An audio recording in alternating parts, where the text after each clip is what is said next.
Ladies and gentlemen, we are in Pennsylvania.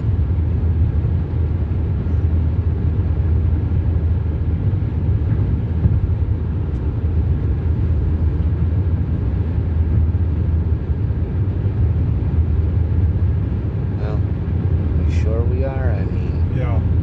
still says we're on 86. Yeah, well, 86 does cross into Pennsylvania. Okay. Yeah.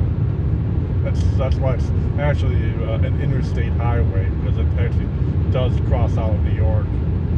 See, now here we are coming up to I-90. So this is where 86 will come to an end. Okay. So, let's see.